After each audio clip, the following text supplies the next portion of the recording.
Bonjour et bienvenue dans Une minute un livre. Je vous parle aujourd'hui de ce roman graphique, On ne naît pas mec, donc de Daisy Le Tourneur et de Shai Zalewski, donc avec le duo Zone et Stan Kiss 2025. Alors quelle bonne idée d'avoir adapté l'essai, hein. J'avais vraiment adoré On ne naît pas mec, petit traité féministe sur les masculinités.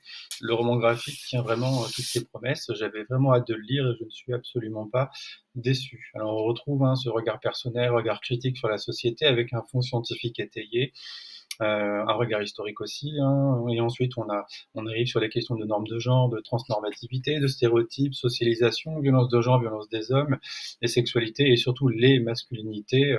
On fait vraiment le tour du sujet avec une pointe d'humour, d'ironie et de sarcasme.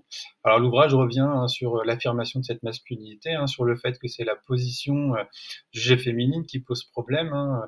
Les actes ou les loisirs ne doivent pas, entre guillemets, faire péder, hein. Cette peur panique de la féminité masculine se retrouve d'ailleurs, même chez les personnes qui se prétendent gay-friendly et parfois au sein même de la communauté gay. Alors ce qui est potentiellement reproché aux garçons, aux hommes, est finalement construit, entretenu et renforcé par ces rôles de genre. Posons la question, un garçon peut-il s'engager pour l'égalité des genres sans être sanctionné par ses pairs? Voilà, donc est-ce que ça fait péder? Pourquoi cette obsession pour ne pas paraître gay? Le rejet de l'homosexualité et par là l'affirmation de l'hétérosexualité joue un rôle essentiel dans la construction de l'identité du vrai mec. On voit qu'en un sens les hommes préfèrent les hommes, ce qui ne les empêche pas d'être homophobes. Enfin, quelles sont les causes des violences des hommes? Et on retrouve voilà les causes évoquées, l'existence d'une culture de la violence, une masculinité définie par la violence et une position dominante. Donc il est important d'expliquer que voilà, le féminisme n'est pas une guerre contre les hommes, mais contre cette domination masculine.